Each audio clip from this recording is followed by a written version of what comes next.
cosa es administrar mejor y que la plata rinda más de lo que rinde hoy. Todos los funcionarios deberían tener eso en la cabeza, de un lugar chiquito hasta un lugar grande.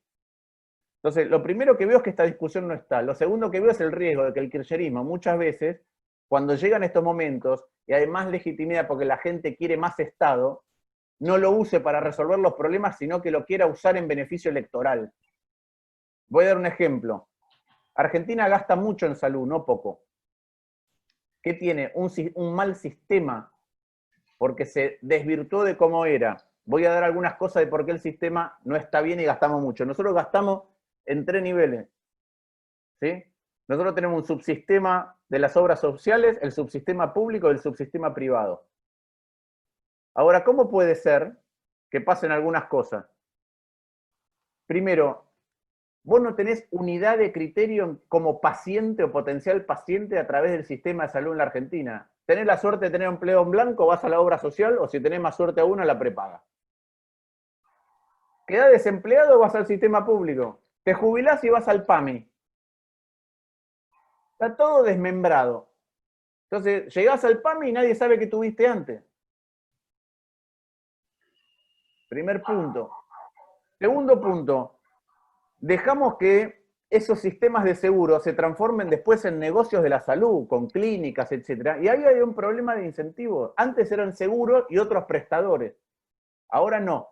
Ahora yo pregunto, cuando haya problemas, si el Estado Nacional tenga que rescatar obras sociales, por ejemplo, o prepagas, o clínicas, ¿va a usar la fuerza y la legitimidad del rescate para repensar el sistema de salud? ¿O lo va a usar para que los gremios te apoyen en la elección? Si es la última opción, vamos a seguir haciendo cagadas. Si es para repensar conjuntamente las cosas, entonces por ahí tenemos una salida.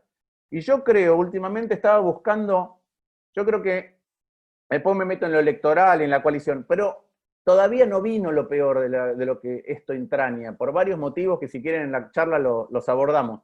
Pero hay un momento que nos vamos a desesperar. Y lo que tenemos que recordar en esos momentos es cómo con la acción colectiva, con el norte del bien común, con la capacidad de eliminar privilegios y la sobriedad, los países en situaciones donde se sentían desahuciados cambiaron. Hay un libro extraordinario de un socialdemócrata que se llama Tony Youth, que falleció, que se llama Posguerra, que es la historia de Europa del 45 en adelante. Recordemos la película del neorrealismo italiano. Eran sociedades pobres, desahuciadas, que no tenían nada de autoestima y no sabían dónde iban a caminar. Pasaba en Francia, pasaba en Alemania, pasaba en Italia. Y de golpe tuvieron, después de la posguerra, los 30 mejores años de la historia del mundo. Los 30 mejores años de la historia del mundo en cómo se incrementó el bienestar de cada uno de los ciudadanos de esos países. De la historia del planeta. Estados Unidos con el New Deal. Entonces, nosotros tenemos que pensar cómo todo esto tiene que convocarnos a una gesta en donde, en lugar de ver cómo nos apropiamos de una parte y exigimos, nos exigimos colectivamente que el Estado esté para resolver los temas que tiene que resolver y no que haya alguien que se lo apropia para salvarse. Voy a dar otro ejemplo de cuando digo la clase media. La educación, ¿sí? No puede ser que la discusión de la educación sea quien se está apropiando de la educación. ¿Qué sector se apropia da la discusión, traba? Es una discusión colectiva de todos. Si nosotros no vamos a pensar una mejor justicia y una mejor educación en la Argentina colectivamente y castigar a los que no quieren eso, sino que se tratan de apropiar de la justicia de la educación, no vamos a tener destino como país. Ahora, ¿qué hace falta también? Organizarnos. ¿Qué hace falta? No tener miedo de dar esta batalla. ¿Qué hace falta? Decirlas. ¿Por qué? Porque si no, no vamos a tener mandato para hacerlo. A mí no me gustan mucho las encuestas porque las encuestas revelan lo que la gente piensa en ese momento. Y si yo corro detrás de las encuestas, bueno, si gano es porque los otros corrieron más despacio. Pero nosotros con las sociedades tenemos que decir lo que pensamos y podemos perder, como decía vos, Luis. Podés perder, pero el día que ganás tenés un mandato claro. ¿Por qué? Porque estuviste repitiendo las mismas cosas y entonces la gente te vota para que hagas eso. Y ahí yo creo que nos falta dentro de los espacios políticos discusión interna de qué hicimos bien y qué hicimos mal, Y además de eso, a ver a quién queremos representar. Yo quiero un espacio que represente la clase media a la que el Estado abandonó, que incluye también a todos aquellos que expulsamos a la pobreza por los vaivenes de la Argentina y por las crisis de la Argentina. Yo hice un cálculo una vez, que es que ustedes saben que nosotros tenemos la encuesta permanente de hogares, que era una foto de cómo era en el año 74, ¿sí? Y tenemos la de hoy. Y pasaron dos cosas, crecimos poco, como les conté, y se deterioró la distribución de ingresos. Y yo hice esta cuenta un día, ¿qué pasa si agarro la distribución de ingresos de hoy, que es horrible, pero hago crecer a la Argentina igual que Uruguay? Argentina tendría 5% de pobreza. Es decir, con esta distribución de ingresos horrible, pero un buen crecimiento, Argentina tendría 5% de pobreza. Hago al revés, agarro el nivel de ingreso de hoy, de haber crecido poco, pero lo distribuyo como en el año 74. ¿Cuánto tendríamos de pobreza? 5%. ¿Y qué pasa si hubiéramos crecido sin crisis? Como Uruguay, y tuviéramos la misma distribución de ingresos en el año 74, tendríamos 0 pobreza. Es decir, si no hiciéramos tantas cagadas, Argentina seguiría siendo un país de clase media, lo que es obvio, porque éramos un país de clase media. Entonces, cuando yo digo devolverle el Estado a la gente, es devolverle el Estado a la clase media, que se araña y deja las uñas en la pared para no caerse, y aquel que no es clase media, y si hubiéramos hecho las cosas bien, sería clase media. El Estado está para eso. El Estado tiene que tener un norte que es, antes de nacer hay una lotería, que no dice, naciste rico en Barrio Parque, en Palermo, en la ciudad de Buenos Aires, o pobre en La Banda, en Santiago del Estero. Bueno, el Estado está para equilibrar eso, para que la lotería antes del nacimiento no determine el 99% del curso de tu vida en lo que sigue. Ese no es este Estado, donde cada parte, cada pequeño actor del sector privado, gremial, de la política, va y lo que hace es saquea al Estado, lo rapiña para ver qué se lleva. Bueno, no. Ese Estado que es rapiñado no tiene un norte. Y entonces no nos puede sacar de donde estamos. Y también hay que saber que en lo que viene, que es difícil, hay una parte donde tenemos que saber que inclusive cosas que nosotros queremos hoy no van a estar en la prioridad, porque va a haber otras prioridades. Y esa es la gran diferencia entre el Consejo Económico Social como lo percibe el presidente y como lo percibo yo. Los acuerdos, sean a nivel personal, amistades, matrimonios, espacio político, clubes de barrio, se basan en una lógica, que es que yo hoy cedo algo porque lo que construyo con el otro es más grande. ¿No? Cuando uno entra en una amistad, no hace todo el tiempo lo que quiere. Cuando uno forma una familia, no hace todo el tiempo lo que quiere. ¿Por qué? Porque lo que cedo hoy es más importante en lo que rinde colectivamente mañana que otra cosa. Lo que cedo hoy. Entonces, si la idea del Consejo Económico Social es convocar para que todos vayamos con un poco de comida, como se hace en la familia cuando viene Navidad, viene la fiesta. ¿Qué hace? Yo llevo el vitel toné, vos traes las empanadas, conseguiste lechón, vos traes la bebida. Si vamos a una mesa todos a poner algo, Argentina va a funcionar.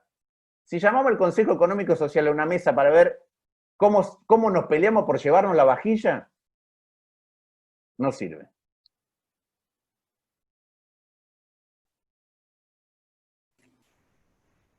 Bien, muchísimas gracias, Martín. Bueno, tengo anotado, quería darle la palabra unos minutitos al senador Ernesto Martínez. Senador. Hola, ¿me escuchás, Nancy? Sí, sí, se escucha bien. Gracias. Bueno, hola, buenas tardes a todos. Martín, infinitamente agradecidos en nombre de nuestro partido. La única macana que dijiste son esos elogios desmesurados que no corresponden. Yo lo que les quiero decir a todos que han tenido la posibilidad hoy de aprovechar, y lo van a seguir haciendo un rato más, a Martín Lustó, que es un gran expositor, un hombre de gran cultura, y fundamentalmente estoy seguro de que va a ser en los próximos años una de las 3 o 4 personas dentro de los hombres jóvenes que se van perfilando que van a marcar el rumbo político de nuestro país. Por eso esta tarde, que ha sido con nuestro activo solamente, acá no hay ningún colado, prácticamente tenemos 300 de nuestra militancia en toda la provincia, ha sido para que lo conozcan y para aprovecharlo. Martín, así como termina de hablar media hora, 40 minutos, puede hablar 4 horas sin fijarse ningún papel, porque tiene las cosas perfectamente en claro. Y tiene coincidencias con nosotros que son de fondo cuando yo lo escucho. No solo el sentido productivista o de orden, sino también esa vocación social de la prioridad porque el Estado sea reequilibrador de los que menos tienen, que es lo que intentamos hacer nosotros del 2003 al 2007 en la Municipalidad de Córdoba. En lo que primero nos fijamos saliendo de una crisis fue en eso, en asistir, en ayudar, y armamos las herramientas para eso, a punto tal que nos tuvieron que robar una elección. Vos pegaste en el palo en su oportunidad en la Ciudad de Buenos Aires, nosotros nos corrieron el arco para que no ganáramos, porque nos estaban reconociendo justamente esto, que es una situación común que nos une, el sentido social y también la idea productiva. Muchas gracias, Martín, por esta buena tarde. Lo que te pregunto en 2 minutos o 3 minutos, porque también nosotros tenemos que salir a explicarlo, ya lo dijo Luis, vamos a salir a pelear la gobernación, así como un buen día, hace 17 o 18 años, no me acuerdo, decidimos salir a pelear la Intendencia de Córdoba, que tiene 1.300.000 habitantes. Tenemos que explicar los 4 años que pasaron también. Para adelante, yo te escucho, te entiendo, te conozco, no es que esté todo perfecto, pero planteamos cosas. Ahora, el fracaso de los 4 años previos nos corresponde también a todos, y es lo primero que nos preguntan a la hora de salir a hacer campaña, porque en la política la campaña es permanente. Si lo podés resumir cuál es tu idea en 2 o 3 minutos y que los muchachos y las chicas lo escuchen, te lo agradezco. Gracias, Ernesto. La verdad que si hay algo, hablas de desmesura, como vos sos lo opuesto a la desmesura, ninguno de los elogios que te hemos hecho, ni Luis ni yo, son desmesurados. Voy con algunos conceptos. Primero, yo tuve una diferencia original muy importante con el enfoque que tuvo Cambiemos, ¿sí? Que a veces tiene teñido, o que tiñe también al frente de todos, en lo siguiente. Hay una explicación de por qué la Argentina fracasa, que es que la culpa es del otro.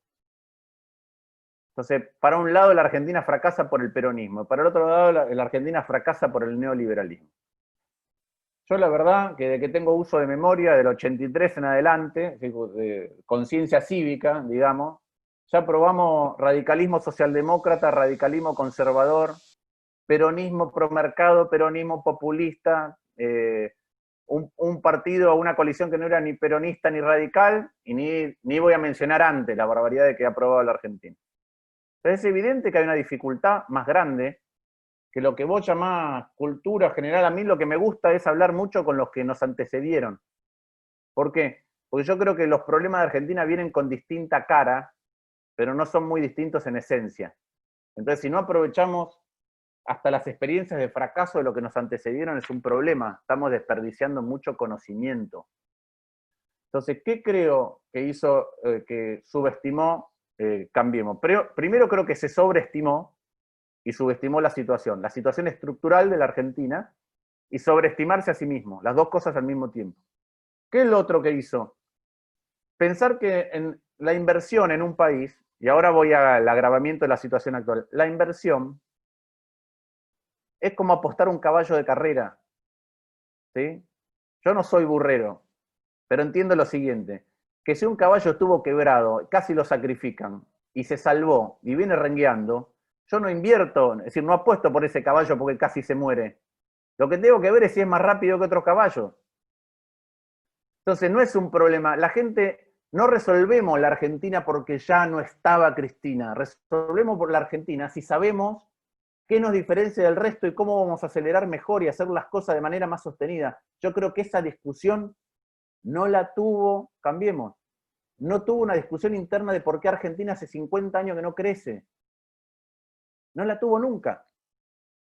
Y creo, como cuando arrancó la crisis, que no dio un rumbo el primer año, no mostró que quería corregir las improductividades del Estado. De hecho, yo he visto ministros gastando dinero al pedo, inclusive en viajes a Estados Unidos.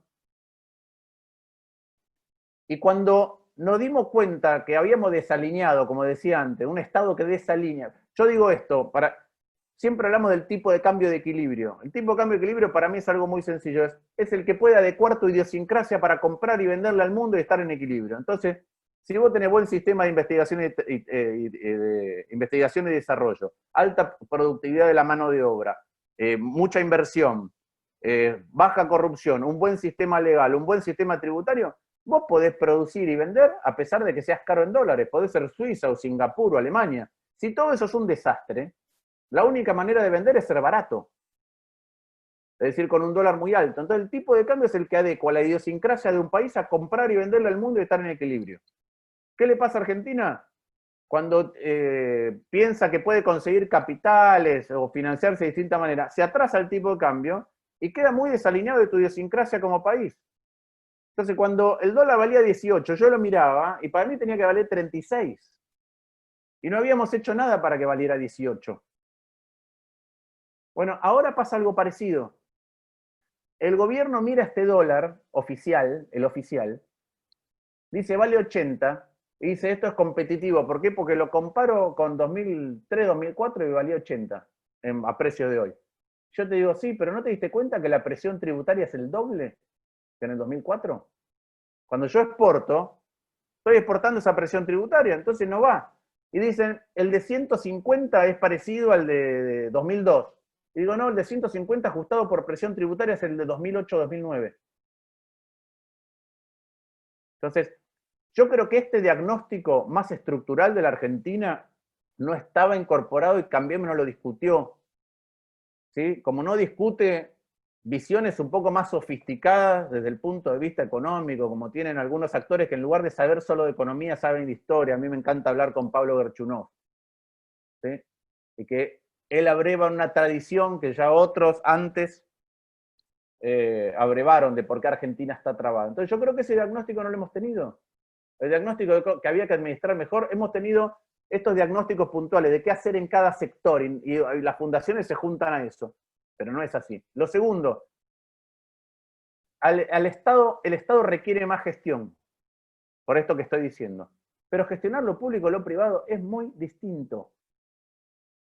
Es muy distinto porque cuando vos estás en el sector privado, inclusive si sos una empresa grande, tenés accionistas, ¿sí? Que te dicen qué tenés que hacer.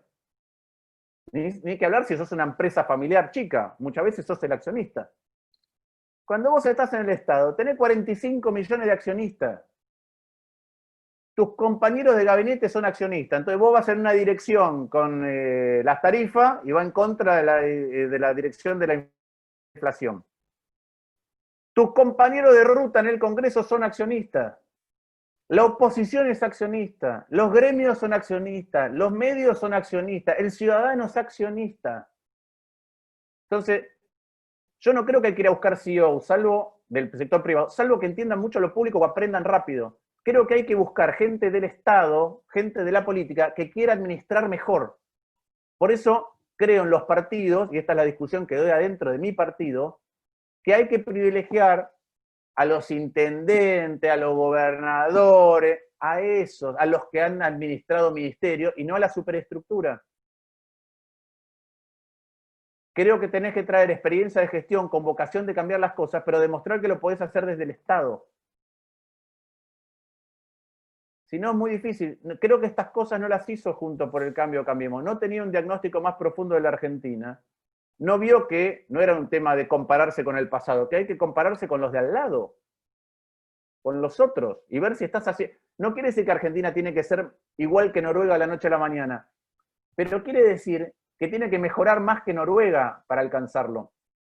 No quiere decir que Argentina tiene que ser como Corea de la noche a la mañana, pero para poder convivir con un dólar más bajo, y para ser más ricos en dólares, tenemos que mejorar más que Corea.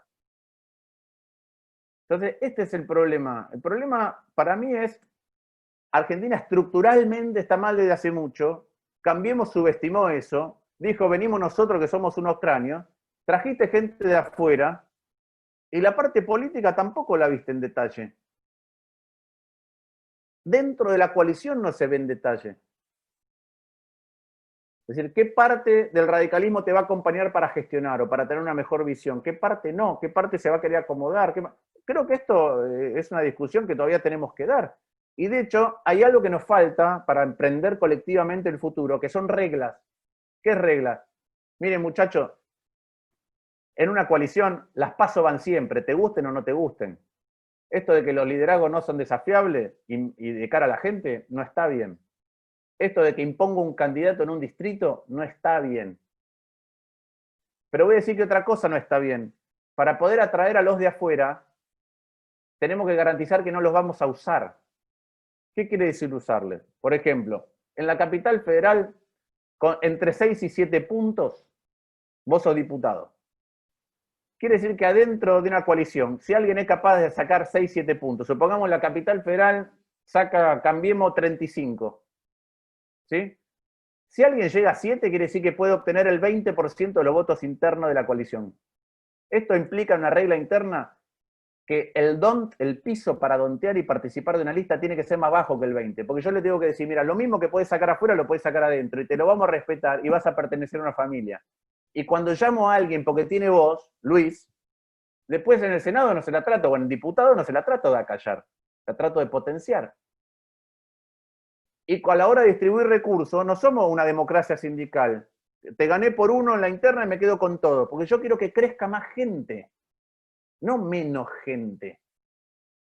Y si vamos a una elección el año que viene, que es difícil, porque es difícil revalidar los votos en Córdoba, es difícil revalidar los votos en Capital, es difícil revalidar los votos en la provincia de Buenos Aires. Entonces yo lo que quiero es traer a los que se me quieren ir afuera, pero tienen que saber que adentro son respetados por lo que valen de cara a la gente. No los uso y después los obturo. Así vamos a construir una coalición más grande, así vamos a construir una coalición con reglas, así vamos a construir una coalición que además pueda dar discusiones internas en base a los pesos relativos.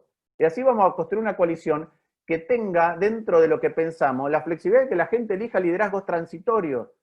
Yo rescato como legado del presidente Macri que terminó el mandato, no debería ser legado en un país normal, pero en el caso de Argentina sí. Pero lo más importante es que dejó dos cosas.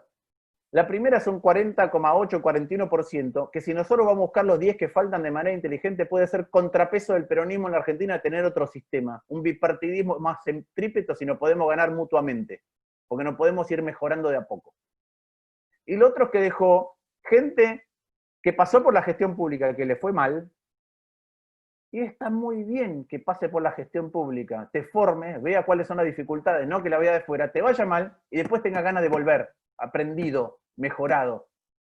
Es un montón, es un montón. Aprovechemos eso y entonces lo que se va a poder contar es que Cambiemos no funcionó bien económicamente, pero fue capaz de modificar el mapa del sistema político argentino. Y esta es la discusión que me parece que adentro no damos.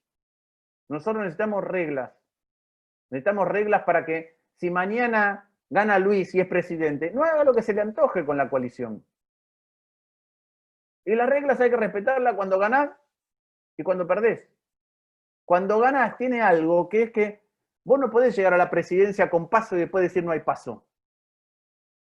Porque el mecanismo que hizo que nos pudiéramos unir y validarnos de cara a la sociedad fue ese.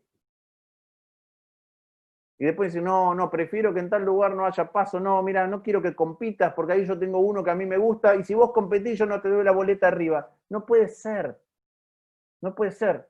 Entonces a mí me parece que nos faltó profundidad en serio en el diagnóstico y pensar que Argentina está mal por los demás, por el otro lado. Sí, el otro lado tiene sus culpas como la tenemos nosotros, pero la Argentina es más compleja que eso.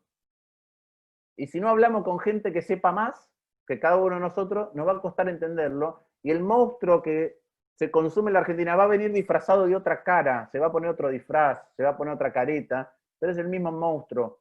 Entonces tenemos que hablar con aquellos, vos lo sabés, Ernesto, la política te embrutece, porque no tenés tanto tiempo para formarte como... Bueno, nosotros tenemos que tener todo el tiempo gente que nos diga, esto que está diciendo no está bien, por esto, lee esta otra cosa, déjame que te cuente qué me pasó a mí. Eso lo tenemos que usar, es parte nuestro capital colectivo. Y yo creo que ahí Cambiemos dijo, llegamos nosotros que somos nuevos, que somos distintos, que venimos de otro lugar, que venimos de la ciudad de Buenos Aires. ¿Sí? Ahora voy a hablar en contra de eso ahora para que se entienda. La ciudad de Buenos Aires es un monstruo que creó la Constitución del 94 que afecta al mapa político de manera que no nos damos cuenta. Pero una que voy a explicar tiene que ver con lo siguiente. La ciudad de Buenos Aires es un lugar donde se discute la política nacional. Entonces, los legisladores, ¿sí?, son actores locales, pero no están en la discusión nacional. Entonces, la manera de funcionar de la legislatura no es igual que en diputados o en el Senado, porque los acuerdos tienen menos que ver, no hay nadie que diga, para mí la identidad política y lo que creo es absolutamente innegociable. Entonces, cuando vos vas a acordar una ley, partís de identidades. En la Ciudad de Buenos Aires no pasa, porque la legislatura local funciona distinto como cámara de reverberación que lo que pasa en Córdoba, o que lo que pasa a nivel nacional, o lo que pasa en Mendoza. Es como que hay dos discusiones teniendo lugar paralelamente. Y como la ciudad en sí, los ciudadanos, los porteños, discutimos la política nacional, lo local queda tapado, entonces es más fácil articular, sin respetar la identidad del otro. Se articula de otras vías, o por otras vías. Cuando vos vas al Senado, a diputado, te sentás con gobernadores, no podés hacer política sin respetar la identidad del otro. Ese es un defecto de la capital. Es un defecto de la ciudad de Buenos Aires. Entonces, eso es una marca registrada que traía el PRO, y que es un problema. Es un problema si no sos consciente. Si sos consciente que es donde haces política, pero te sesga para mirar las cosas de una manera, entonces tenés que ser consciente de que es para corregir tu visión todo el tiempo. Pero tenés que ser consciente de que tenés ese sesgo a la hora de mirar cómo se hace. Bueno, la capital es un animal nuevo de la Constitución del 94, orbitando en un sistema que venía de antes. Entonces, ese animal nuevo es distinto. En algunas cosas para bien, en unas cosas para mal. En unas cosas puede contribuir, en unas cosas... Pero tenés que ser consciente de que es así. Y el PRO es un partido primordialmente de la capital federal.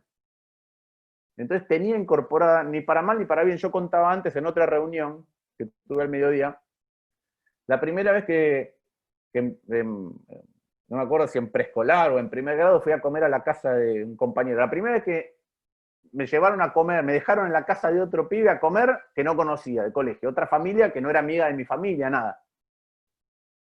Y fui a la casa y la mamá me preguntó, ¿te gustan los alcauciles? Sí, me gustan. Y me trajeron alcauciles. Y me trajeron alcauciles hervidos y con mayonesa. Y en mi casa, que mi abuelo trabajó por todos lados de la Argentina haciendo obra hídrica y mi abuela era docente, los alcauciles siempre se comieron crudos y se siguen comiendo crudos.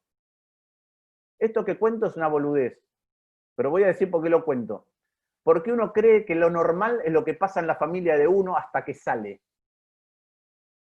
Uno cree que todas las familias hacen lo mismo que la familia de uno hasta que sale. Entonces, si vos sos un partido que nació en la capital federal y sos nuevo, pensás que la política es igual a la que vos viviste, y tenés que saber que esa es tu familia, que come los alcauciles crudos, pero que el resto de la familia no comen los alcauciles crudos. No quiere decir que vos tenés que empezarlos a comerlo hervido y con mayonesa, pero tiene que ser, sí tenés que saber que no son todas las familias iguales. Y eso para mí, con la impronta del PRO y un radicalismo que no quiso señalar estas cuestiones, sino que quiso quedarse cómodo en un lugar, se perdió. Entonces, eso también lo agrego, Ernesto, perdón, como elemento adicional de por qué no funcionó bien. Y después, nada, ya me conoce Ernesto, yo soy vehemente, pero en cualquier momento me interrumpe el que quiera, me dice, no, eso que decís no es así, es una boludez. Martín, si te parece, vamos a empezar con las preguntas. Tenemos muchas personas anotadas. Lo que les voy a pedir, un minuto, un minuto para cada pregunta. La primera persona anotada que tenemos es a Fernando Paloni. Fernando, ¿puedes activar tu audio? ¿Sí? ¿Me escuchan ahí? Sí, se escucha bien. Bueno, buenas tardes a todos, buenas tardes Martín, Ernesto, Luis, bueno, y toda la gente que en este momento está en el Zoom. Bueno, Martín, coincido más de un 90% en lo que vos has expuesto. Y quería hacerte dos preguntas. Una, cuando hablaste de sobriedad del gasto, dijiste no solamente era gastar menos, sino gastar bien. Pero seguramente va a haber que gastar menos, me parece. Vos de las funciones que hoy tiene el Estado, ¿eliminarías alguna o seguirías con todas las funciones que hoy tiene, que pone en práctica el Estado? Esa es una pregunta. Y otra, en la coyuntura actual, por lo menos desde mi visión, veo que vamos directamente a una catástrofe económica porque no se están tomando medidas, las medidas son parches que se están haciendo y cada día que pasa estamos peor que el anterior. Digo, ¿qué medidas tomarías vos en este caso? Que deben ser medidas no sencillas, deben ser medidas drásticas, me imagino, para dar vuelta a esta situación y que la Argentina se vuelva a encaminar, que seguramente el gobierno no las va a tomar, porque tiene su ideología, digo, pero ¿qué medidas tomarías vos como para dar vuelta a esta situación? Son las dos preguntas que tendría para hacerte, Martín. Ok, primero, rubros a eliminar. Lo primero que te diría es que hay que redimensionar. Nosotros gastamos muchas cosas cosas que no son importantes y ni siquiera miramos cuánto gastan otros estados para proveer lo mismo.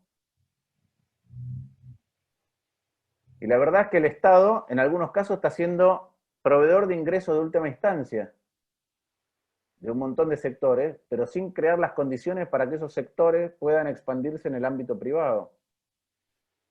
Pero más que eso, entonces digo, creo que hay que redimensionar un montón de cosas, pero después hay que ser consciente de lo siguiente, que es un cambio cultural de la gente que queremos llevar al Estado. Voy a dar un ejemplo, perdón, pero voy a dar un ejemplo de algo que me pasó. Yo en la Embajada de Estados Unidos bajé 35% de los gastos, ¿sí? En dólares. ¿Por qué? Porque cuando llegué, obviamente no gustó, pero mi lógica es la siguiente: uno de cada 5 pesos que gastamos no los tenemos, y tenemos 30% de pobre en ese momento. Todo gasto que no sirva ni hoy ni mañana para sacar gente de la pobreza, no lo voy a hacer.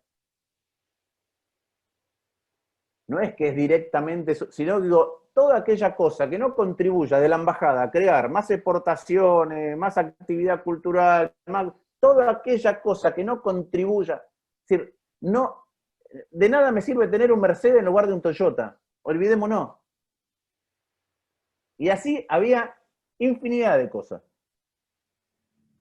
Entre otras, cantidad de gente. Si yo me comparaba la embajada en Estados Unidos con la de Colombia, ¿por qué tenía tanta más gente que yo?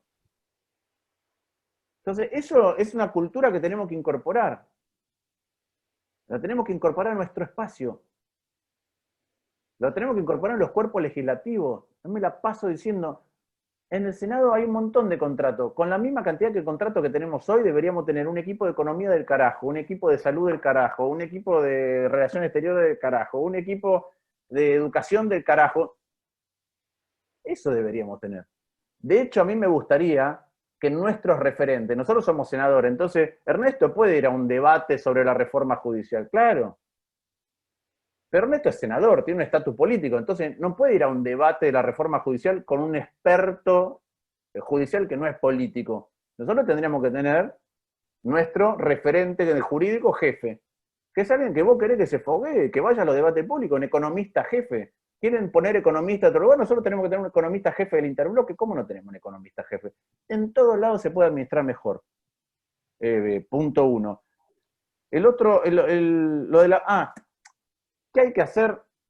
Mirá, otra vez, Argentina no tiene una cosa para hacer, no tiene una. ¿Por qué? Por lo que decía, es muy difícil la situación en la que venimos y la situación en la que estamos. Lo que sí quiero decir es que no hay medida económica que pueda resolver el intríngulis en el que estamos o el problema en el que estamos si no hay medidas de orden político. ¿Por qué?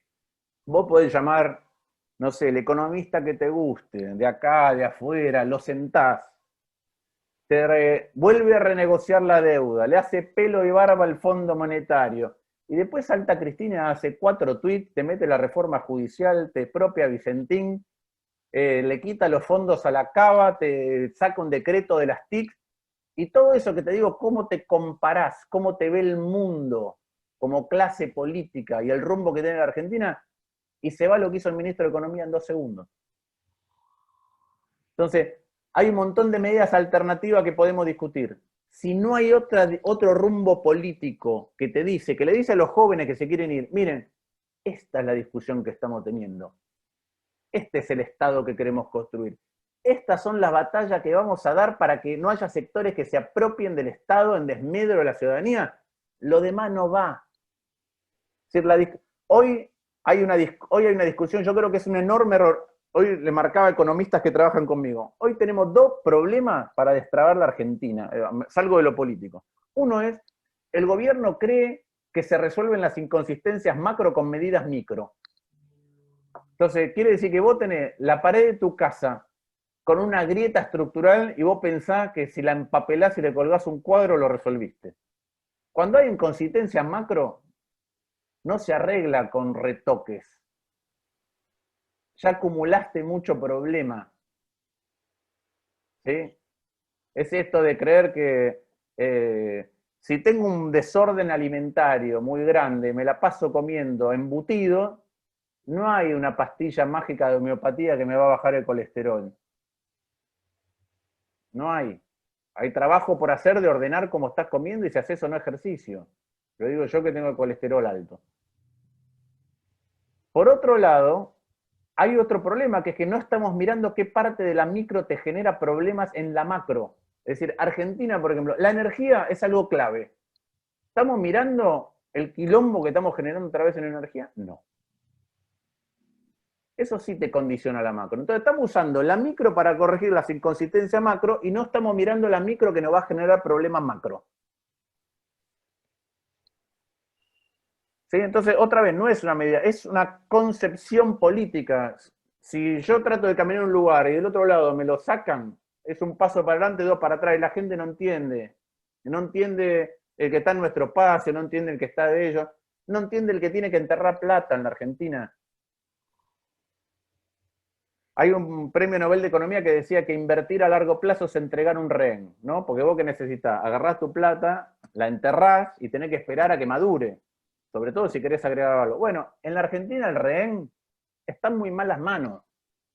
Entonces, ¿por qué vas a invertir?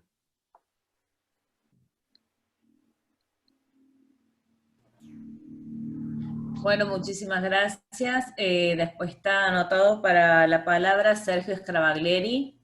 Te propongo una cosa, porque como Sí. verán, yo me entusiasmo y soy larguero. Por ahí podemos meter 3 juntas y algunos temas se tocarán de las distintas preguntas. Vamos de tandas de Bueno, acceso. bueno, podemos hacer las 3 preguntas. Está Sergio Scarabaglieri, luego sigue Sorja Llure y luego Beltrán Corbalán. Podemos hacer esas 3 preguntas seguidas. Te escuchamos, Sergio, ¿podés prender el audio? Hola, ¿qué tal? La pregunta es un poco, Martín, un poco compleja porque es en el marco de cualquier modelo de crecimiento que claramente son de mediano y largo plazo. Estoy muy preocupado por estas últimas declaraciones con respecto a no creer en el mérito.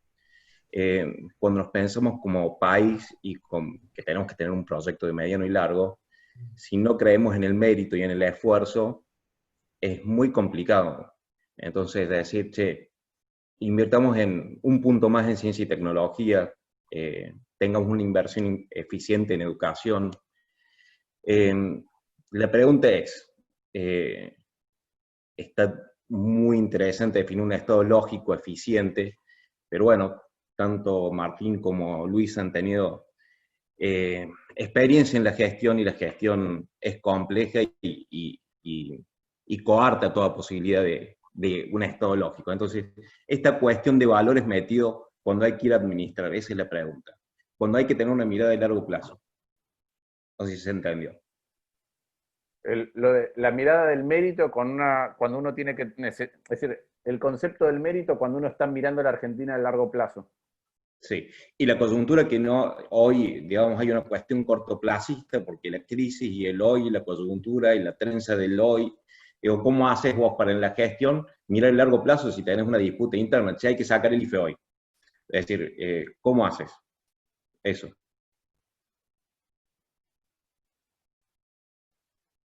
Vamos a seguir con la otra pregunta. Gracias, Sergio.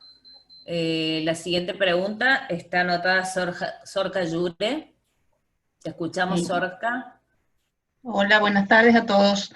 Quería preguntar específicamente por el tema de la clase media, porque el senador habló mucho sobre el tema, y hoy el Estado ha creado una red de contención social para los pobres que es muy grande.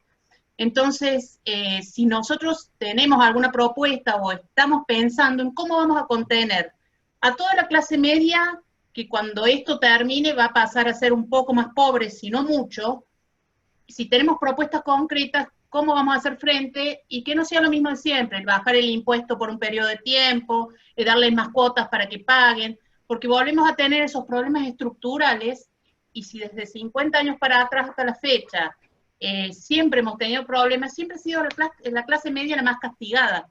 Entonces creo que es muy importante dirigirnos a ellos en una próxima elección legislativa, o bueno, más adelante. Pero creo que hoy el problema principal es la clase media, que no tiene de dónde agarrarse para poder seguir.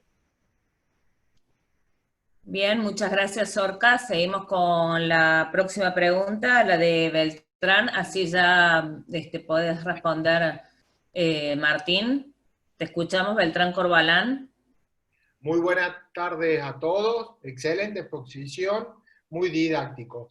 Acá estamos bastante preocupados por la deuda de la provincia de Córdoba, una de las deudas más grandes de la Argentina, cercana a los 280.000 millones, sin tener en cuenta la deuda flotante o la deuda que de algunos organismos descentralizados, como puede ser la Empresa Provincial de Energía Eléctrica, y teniendo en cuenta un agravante que más del 92% de esa deuda está dolarizada, es en dólares. Por eso estamos muy preocupados con toda esta situación.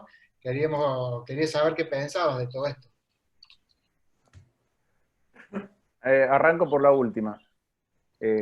Cada vez que pensamos que encontramos un atajo para poder financiarnos, y particularmente cuando nos financiamos con el tipo de cambio atrasado, nos endeudamos en dólares y son menos pesos. Y como tarde o temprano las inconsistencias que mencionaba antes del tipo de cambio en la Argentina recian, te quedás en una posición de suma debilidad. Entonces, esta es una preocupación que hay en todos lados, y es cierto que Córdoba tiene este problema de la deuda dolarizada y también que está en un curso de renegociación. Pero esto es una constante de la Argentina que parte de la raíz que mencionaba antes, cómo administrar de otra manera el Estado. Voy a las otras dos preguntas que las quiero entroncar. ¿Por qué las quiero entroncar? Porque más allá de algunas iniciativas específicas que puedo comentar, no hay una solución inmediata para la clase media. No es que hay esta crisis, como bien decís, está afectando. No, Argentina construyó un mega sistema de seguridad social, de los más universales de Latinoamérica, el más universal de Latinoamérica. ¿Atiende bien? No, a veces le da uno, no le da otro, pero es muy grande, pero ya construyó eso. Y arriba hay un panóptico que es la AFIP para mirar quién paga y quién no paga. Cuanto más arriba te vas, más te miran, a pesar de que tenés más herramientas para eludir. La clase media está en un agujero negro en la Argentina. Y sabías lo que iba a certificar que está en un agujero negro es la pandemia. Antes no te daban, ahora siguen sin darte. Y no solamente eso, sino que tenemos un Estado que te encierra y no sabe a dónde mandarte el cheque. Te dice, yo te lo pago. ¿A dónde te mando el cheque? No sé ni cómo encontrarte. Si nosotros tenemos una FIP hiperpoderosa, ¿qué quiere decir eso? A mí me tocó ser embajador cuando se firmó un convenio entre rentas de Estados Unidos y rentas de acá, del IRS y AFIP. Los yanquis no podían creer la cantidad de información que tiene AFIP tuya, de todos nosotros. Ahora, el costo de administración tributaria en la Argentina es monumental. Y si te tengo que mandar un cheque a tu casa, no sé cómo hacerlo. Ni si lo emito. Tenemos un Estado que no sabe cómo repartir la plata cuando la emite. Vos te vas a España, no haces declaración jurada y a fin de año, si tenés saldo a favor, te lo mandan con un cheque a tu casa.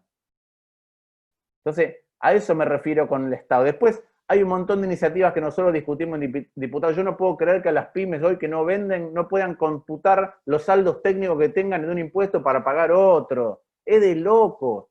Te encierro, no te dejo vender y encima ni siquiera los saldos de técnicos de impuestos que tenés los podés usar. De la misma manera que creo que para la clase media una buena ley de economía de conocimiento, una ley que propenda el teletrabajo, te puede hacer redistribuir en la Argentina la población en momentos en que la gente se asusta con los servicios cara a cara y con las aglomeraciones grandes en grandes urbes. Entonces hay un montón de medidas distintas, pero sí quiero volver a esto. Yo no creo que nosotros tengamos que prometer soluciones inmediatas. Donde haya posibilidad de soluciones inmediatas las tenemos que implementar. Y hay un montón de campos donde nosotros podemos presentar, hay un montón de cosas presentadas de cómo abordar mejor que lo que hoy hay.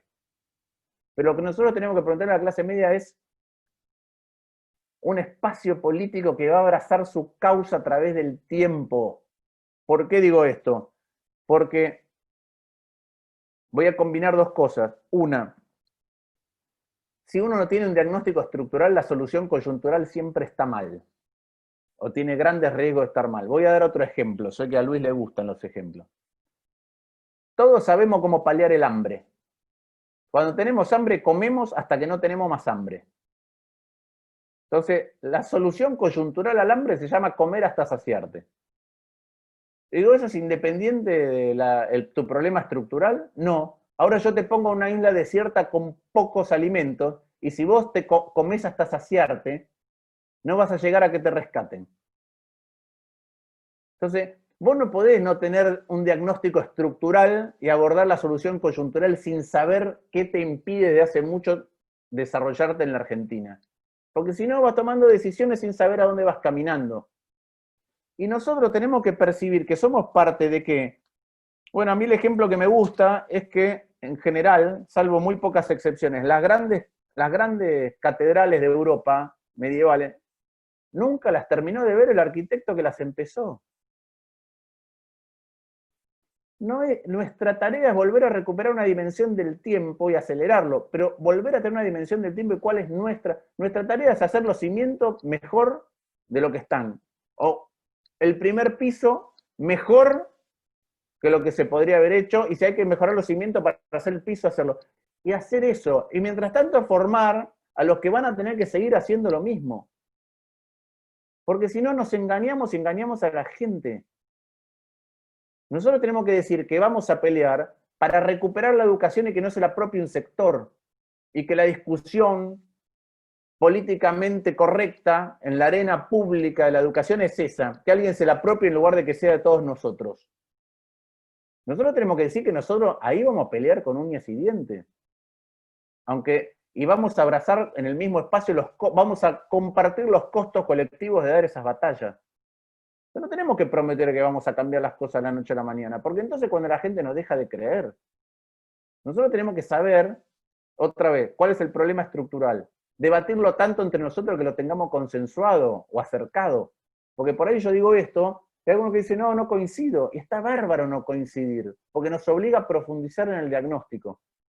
Y después tenemos que saber que caminamos con una cultura entre nosotros, que vamos a mejorar el Estado. ¿En qué? En todas aquellas cosas, y hay que representan a la clase media de todo lo que debería ser clase media. Y hay algunas que son soluciones coyunturales, pero tienen que estar en un marco de que queremos mejorar el Estado a futuro para todos.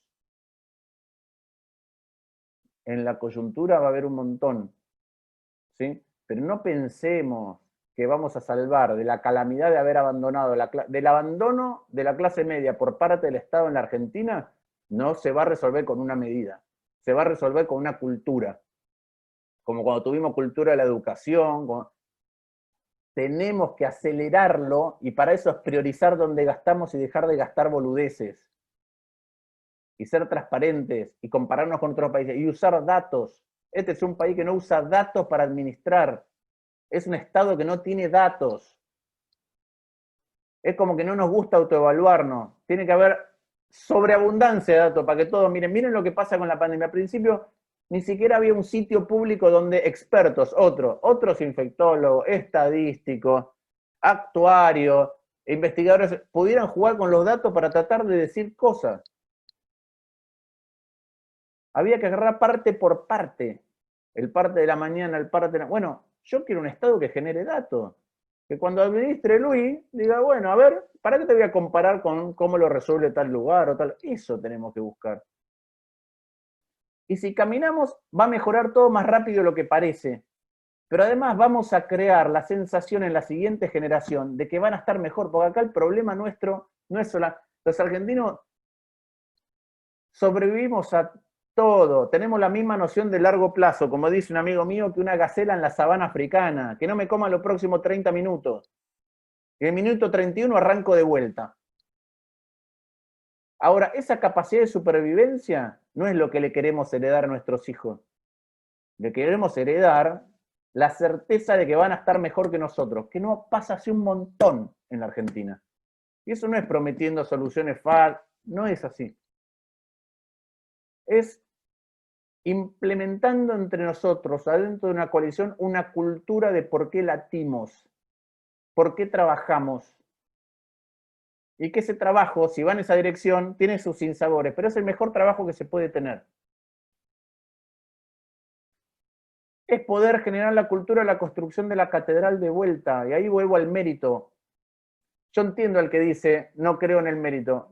¿Cómo vas a creer en un país en donde de la noche a la mañana hay una crisis y uno se vuelve rico y otro pobre? Sin mérito relativo. Uno estaba en dólares y otro no.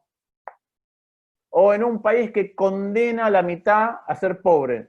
Claro, es más difícil creer en el mérito, pero yo tengo que tener un Estado que pueda levantar las condiciones y equipararlas. Y después sí hay mérito, o no hay mérito en la educación. O no tiene que haber mérito en cómo elegimos a los funcionarios públicos. O no hay mérito adentro de nuestras casas.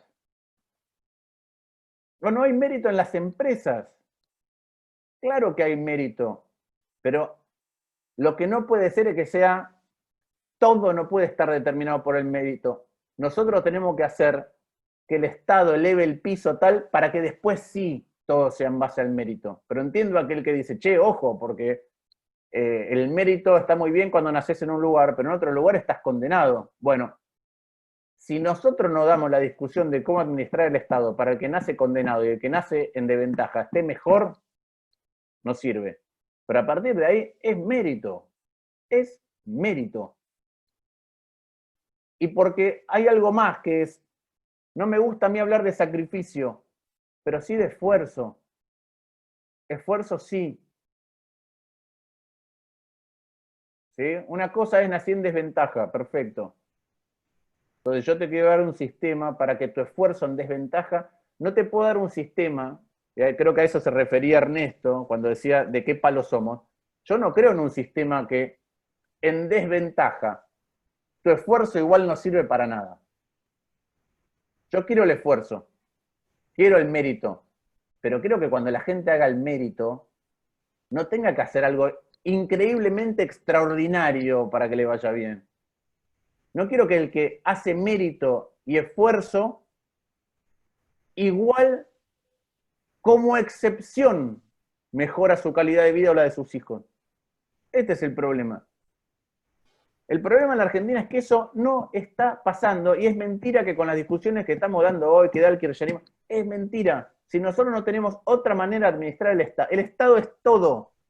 El Estado es el 40% de la economía, es la salud pública, es la educación pública, es la infraestructura, es la justicia, es las leyes que nos damos, la cultura con la que interactuamos. Si no mejoramos el Estado, ¿cómo carajo vamos a mejorar? Es imposible. Felipe González que decía que la política es el arte de administrar el espacio público compartido. Dígame un espacio público compartido más grande que el Estado. Y ahí hay una discusión que está mal. Hay gente que cuando se corre a la izquierda le parece que no hay que mirar la productividad del gasto. No, cuanto más a la izquierda uno está, más responsable con cómo gastamos. Porque si el Estado es el 1% del PBI y funciona mal, vaya y pase. Pero si yo quiero un Estado que es el 99% del PBI y funciona mal, soy Cuba. Entonces, cuanto más a la izquierda, más compromiso por administrar mejor, no menos compromiso por administrar mejor. Más compromiso con las prioridades correctas, no menos compromiso con las prioridades correctas. Es decir, la administración rigurosa, la administración sobria, es mucho más importante para nosotros que somos de centro izquierda que para los que son libertarios. Mucho más importante. Y esto en la Argentina está como subvertido. Es una gran paradoja. El que es más de izquierda dice, bueno, no importa si gastamos más, gastamos de más, tenemos más gente. Importa un huevo eso.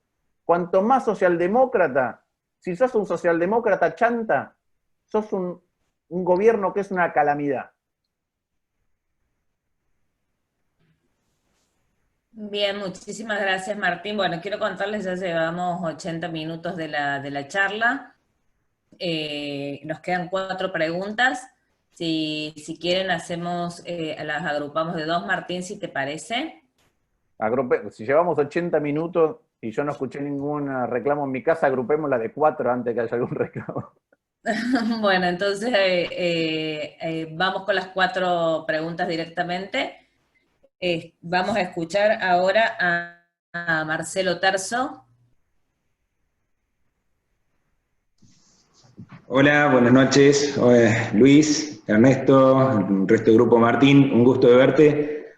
Compartimos en algún momento en el Ministerio de Agroindustria en el 16, cuando estabas de embajador con Burjaile, alguna reunión para ver cómo colocábamos nuestros productos agroindustriales en Estados Unidos. Y algo de resultado tuvimos gracias a tu gestión. En primer medida, te digo, la verdad que coincido plenamente en todo lo que has dicho. Yo soy de la ciencia económica y me ha tocado administrar algún municipio y evidentemente siempre el gran desafío es la información y fundamentalmente cómo optimizar el gasto. Así que sin lugar a dudas ese es el camino. La pregunta tiene que ver con esto. Coincido contigo en todo lo que tiene que ver con poder llegar al comercio internacional con un tipo de cambio que le sea conveniente a quien produce en Argentina.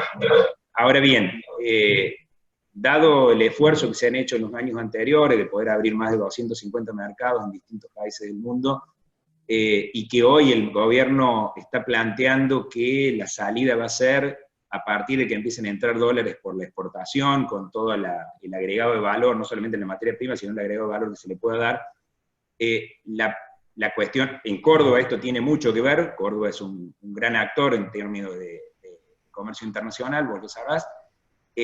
La consulta es sacarte de lo económico y que me cuentes o que nos cuentes cómo ves la relación internacional de nuestro país con el resto del mundo, ¿no? Para poder generar ese comercio bilateral que tanto le hace falta a la Argentina, que tanto se brega, y que sin lugar a dudas siempre decimos que como nosotros producimos para 400 millones de alimentos, para 400 millones de habitantes, tranquilamente podríamos ser el granero del mundo o el supermercado del mundo, como le pusimos de eslogan en los 4 años anteriores. ¿Cómo ves esa relación, entonces, de este gobierno con el resto de los países del mundo para poder lograr, sin duda, comercio internacional? Gracias, Martín. Bien, la siguiente pregunta es de Edward Jorge, que pidió la palabra.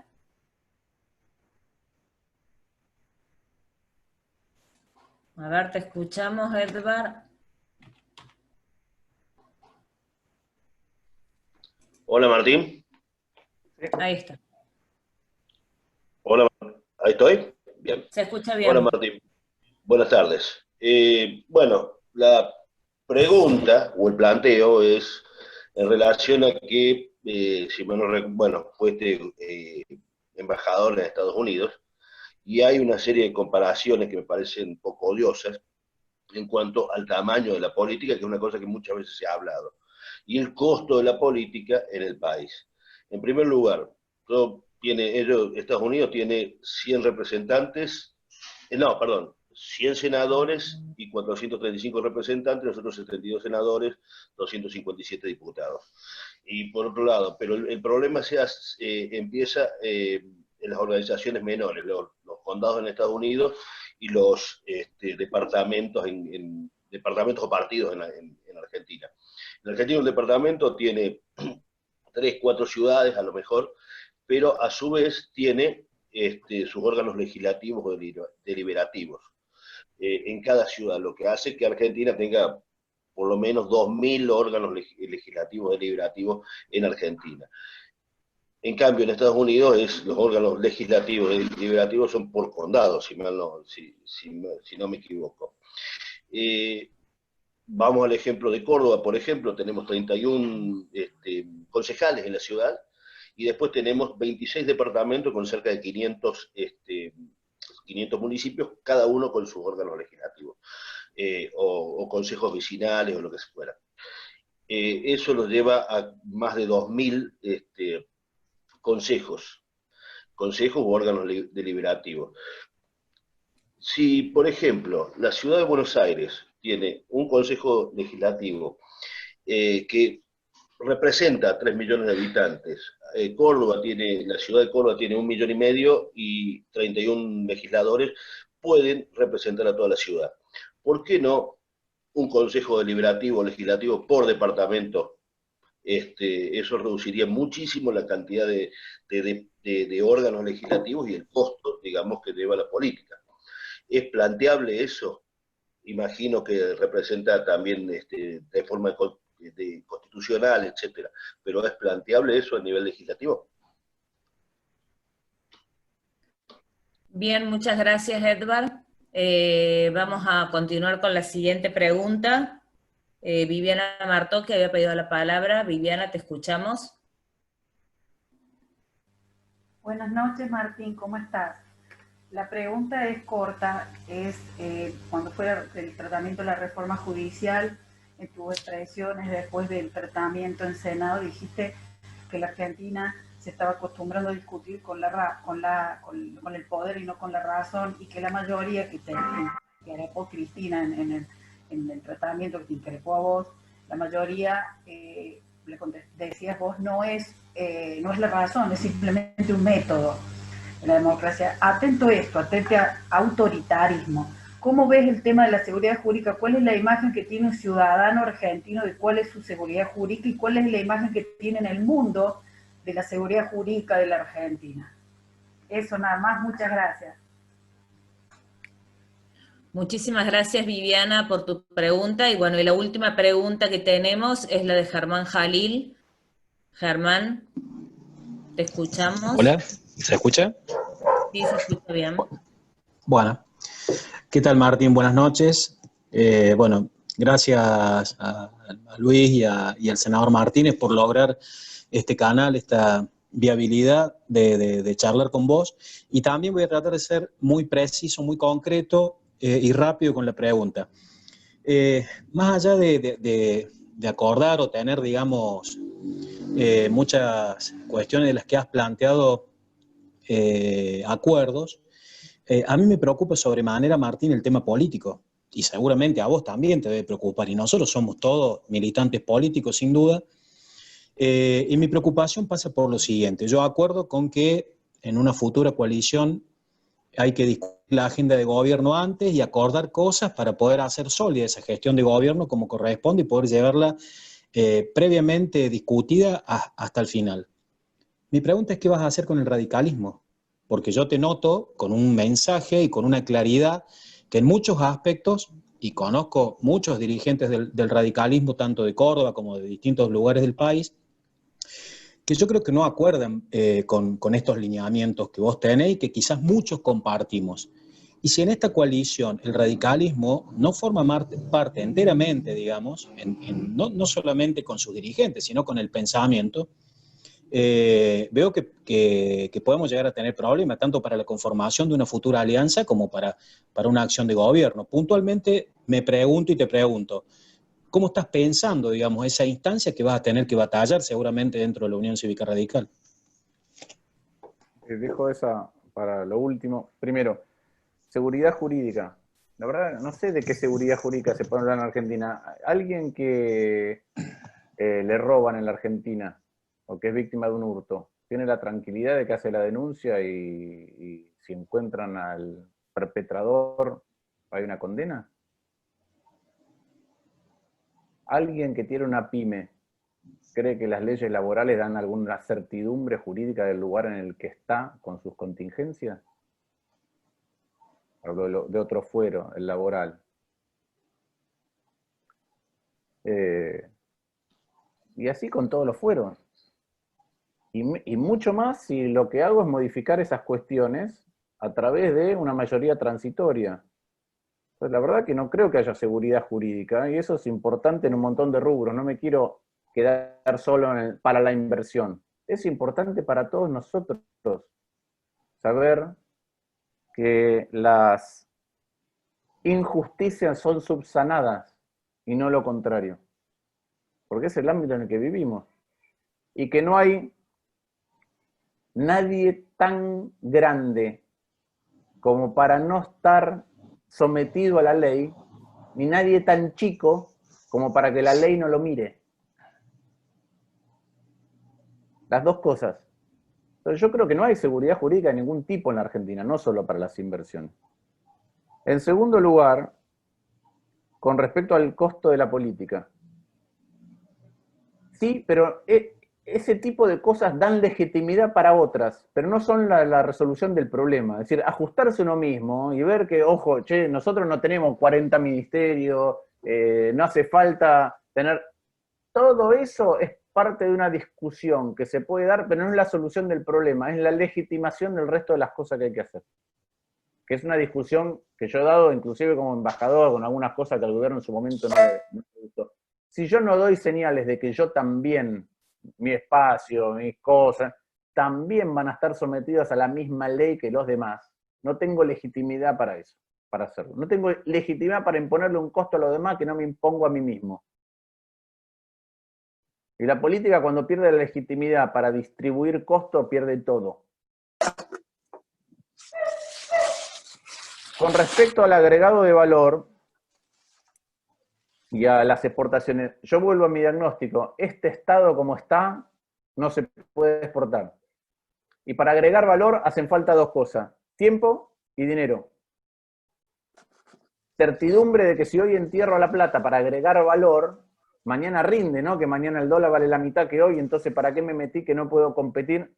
Entonces yo no creo que una clase política que no es consciente de que el que produce nos lleva cuestas en todas las acciones que llevamos adelante, no creo que pueda ser exportadora. De hecho, Argentina es uno de los países que menos exporta para el nivel de lo por habitante de casi todos nuestros competidores. Es una vergüenza lo poco que exporta por habitante la Argentina.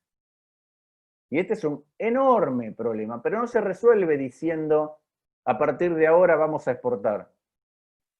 No se resuelve así. Porque exportamos todo un sistema que no está bien. Entonces, si desalineo el tipo de cambio de cómo es mi sistema, no vamos a exportar. Y menos agregar valor en volatilidad. No se puede agregar valor con volatilidad. Y menos si para los nichos puntuales en donde podemos realmente agregar valor rápido y dar oportunidad, le jugamos en contra. Como algunas cosas que se discutieron recientemente, ley de economía de conocimiento, que para Córdoba es importante. Otro sector importante para Córdoba, además de esto que decía de agregar valor, es muy difícil agregar valor y conquistar mercados si no lo haces explícitamente y no vas a negociar. Y Argentina casi no tiene acuerdo con nadie. Y lo otro que pasa es que yo me acuerdo que fui a visitar la casa matriz de Ford en Dearborn. Lo cuento acá. Para ellos era caro producir en la Argentina. Probablemente en esta circunstancia, pero era caro producir en Argentina. Dice, yo no quiero producir 10.000 cosas en la Argentina. Quiero tener en la Argentina, que no es fácil hacer autos, hay 40 países del mundo que hacen autos. ¿Qué quiero tener? Quiero que mi filial de la Argentina sea parte de un sistema global de producción. Entonces, ¿qué quiero producir? Pick-up para todo lado del mundo. Bueno, Argentina no está integrada en los sistemas globales de producción en casi ningún ámbito. La industria farmacéutica en la Argentina tiene el potencial para estar involucrada en cadenas globales. Entonces, hay un montón de ámbitos que hay que peinar esto con otro detalle para saber hacia dónde camina, porque no es que si nosotros seguimos produciendo, no tenemos un mercado gigante tampoco nosotros que es atractivo per se. Entonces hay que pensarlo en función de hacia dónde va el mundo, aún teniendo en cuenta que la pandemia puede hacer que haya reflujo en la globalización, pero el reflujo va a tener, para mí, va a tener impacto, pero acotado en algunos sectores específicos. Y por último, lo del partido.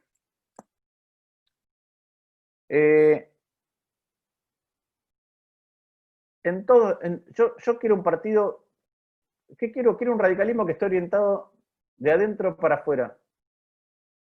¿Qué quiere decir? El objetivo tiene que ser externo, el objetivo tiene que ser ganar.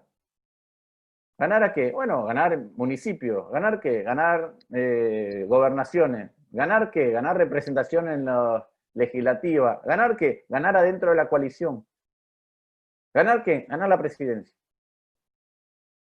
Lamentablemente es un partido que muchas veces se ordena al revés. El peronismo eso lo tiene clarísimo. Se ordena en función de un objetivo externo, que es ganar. El PRO también lo tuvo. El radicalismo a veces, en lugar de ordenarse, cuando surge la posibilidad de ganar, se trata de obturar. ¿Por qué? Porque va en contra de un montón de comodidades establecidas o preestablecidas. Bueno, yo no quiero un partido cómodo. La verdad no me interesa un partido cómodo. Y me afilié para la incomodidad, no para la comodidad. Y doy esas discusiones en todo lado donde puedo, en distintos distritos, en el Senado, en diputados, nuestros diputados. ¿Por qué?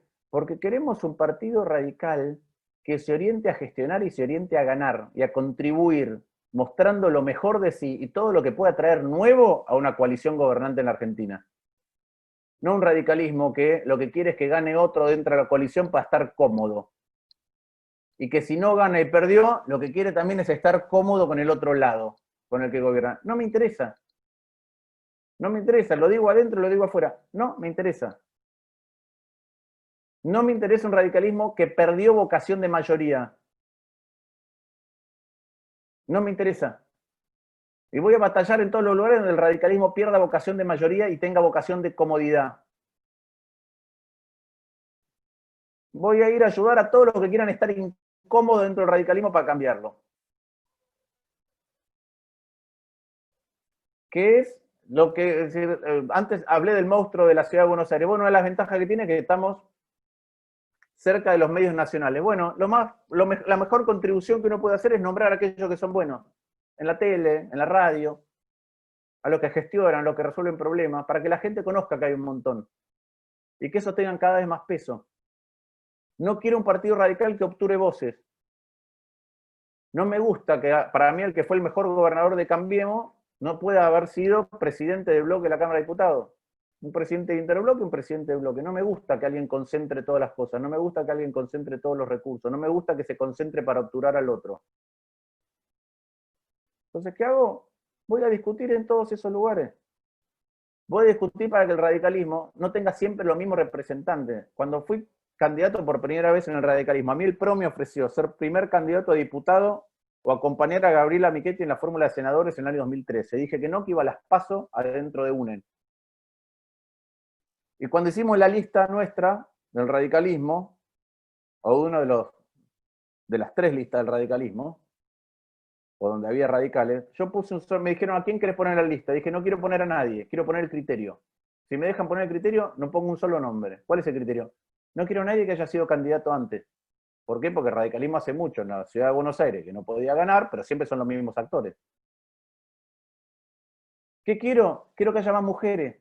Me da vergüenza. ¿Qué me da vergüenza? Me da vergüenza, por más, no me voy a meter en cómo surge, me da vergüenza que el peronismo ya haya tenido presidenta mujer 2 veces o 3 veces, si uno cuenta a Isabelita, que el PRO haya tenido una gobernadora de la provincia de Buenos Aires mujer, y que el radicalismo tenga que hurgar a ver si encuentra alguna intendenta, o vicegobernadora se tiene que ir hasta Elba Rulé. Entonces, cuando haya un espacio, quiero que lo ocupe una mujer. Y que podamos traer gente de afuera, no para administrarla, para que traiga cosas nuevas. Y yo soy fanático de las PASO por eso, porque creo que lo que tenemos que conjugar en las democracias de hoy es los candidatos con las instituciones. Y en las PASO, si hay primarias, te maneja el aparato. Y entonces los buenos candidatos llegan a los partidos y los usan. En cambio, con las PASO dirimimos las primarias de cara a la gente y se ve quién vale cada cosa. Bueno, esas son las discusiones que yo quiero dar en el radicalismo.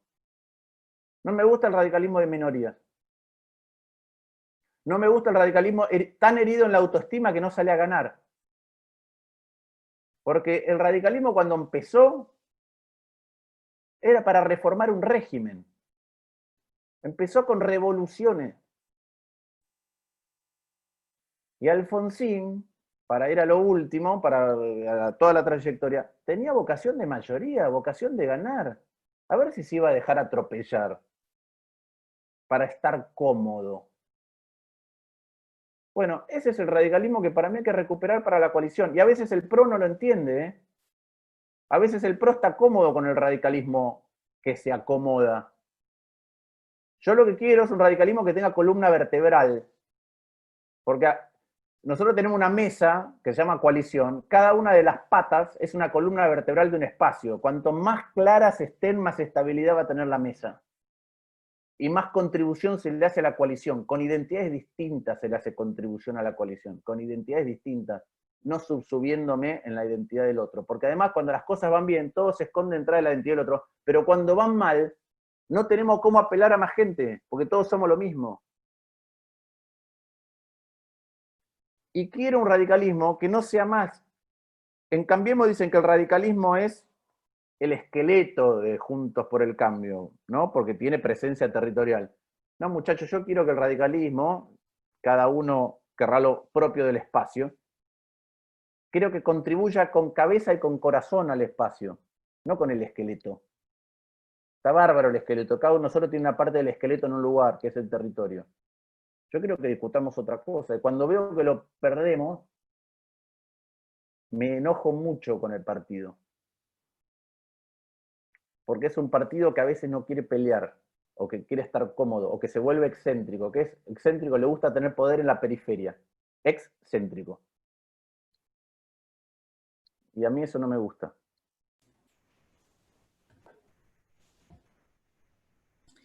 Bueno, hay muchísimas preguntas más, pero bueno, por supuesto estamos excedidos en el horario, tenemos muchas preguntas, muchos anotados.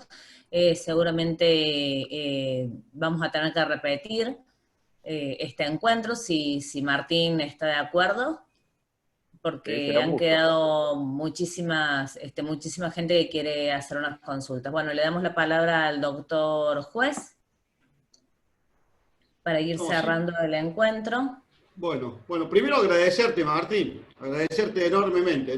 Mira, la última pregunta te la formuló Germán Jalil, que ha sido intendente muchas veces por el radicalismo. Nosotros, nuestro espacio político es terriblemente plural, hay un gran componente radical. Y te quiero decir que inconscientemente tus últimas palabras, con respecto a la pregunta que te formuló Germán Jalil, tiene que ver con lo que nosotros nos planteamos. Nosotros somos un partido provincial que no tiene representación en esa mesa nacional. Por nosotros no habla Mauricio, no habla el PRO, no habla el radicalismo, no habla la coalición cívica, pero somos un partido de mayoría acá en Córdoba. Entonces, ¿qué necesitamos? Que los tipos que hablen de esa mesa, como decís vos, cuanto más robustas sean las patas, más firme está la mesa, tengan en claro esto que vos acabás de plantear, que para nosotros es música en los oídos. Si la coalición se compone con partidos que disputen el poder, nosotros sabemos que podemos demorar, pero en algún momento vamos a tener el poder y esa herramienta la vamos a volcar a beneficio de la gente. Pero esa duda es una duda que nos carcome. Aún así, hemos participado y vamos a participar con mucha presencia y con atenuada disciplina, porque cuando no vemos que esto se exprese con claridad, nosotros claramente al abismo no nos empuja nadie. Esas palabras tuyas han sido para nosotros. Por eso, evidentemente, los dirigentes del espacio lo decían, bueno, hagamos una con Martín Lustó, porque ese es el radicalismo que necesitamos, el radicalismo que confronte, que dispute, que pelee, que no tenga miedo de perder, que no tenga miedo a hacer el ridículo, que se pierde 70 veces, pero cuando se gana, uno sabe que la gente sabe qué puede esperar de nosotros, lo dijiste vos, porque en definitiva son tantas veces lo que vos repetís, que la gente no se puede sorprender que cuando ganás porque vas a hacer lo que dijiste que ibas a hacer. Así que te digo, ha sido maravilloso escucharte y tenía razón Ernesto Martínez cuando decía que podemos estar largas horas porque sos un tipo extremadamente entretenido para la comunicación y esto quedó evidente porque hemos llegado a tener pico de 300 y pico, pero siempre con mucho nivel de atención. Yo te agradezco, te comprometo para que en otra oportunidad podamos repetirla, te agradezco por tus convicciones, la verdad que eso nos da a nosotros una gran tranquilidad, ojalá claramente esas convicciones permitan que ese tipo de radicalismo sea el que dispute adentro y afuera, porque si ese es el radicalismo que disputa, nosotros podemos tener mayores coincidencias o grandes divergencias, pero claramente es la forma con la que nosotros entendemos que hay que hacer la política. Sinceramente, muchas gracias. En nombre de nuestros dirigentes, en nombre del Frente Cívico, a vos, a Ernesto, por haber generado esta reunión. Ha sido muy, pero muy generoso con nosotros, así que le voy a pedir que abramos el micrófono, así le damos un fuerte aplauso a Martín, que la verdad se lo ha ganado esta tarde. ¿Ah? Gracias a ustedes. Gracias, Martín. Gracias, en serio. Nos vemos la próxima. Hasta la próxima. Muy amable, muchas gracias. Muy Gracias bueno. a todos. Muchas gracias. Excelente. Nos vemos la próxima. Excelente. Buenas noches a todos. Buenas noches. Chao, chao. Muchas gracias. Gracias. Chao, chao. Nos vemos. Buenas noches a todos. Muchas gracias. Buenas noches. Gracias a todos. Gracias, Luis, por lo que Buenas noches. Gracias. Gracias, Luis. Gracias a todos. Gracias, Luis.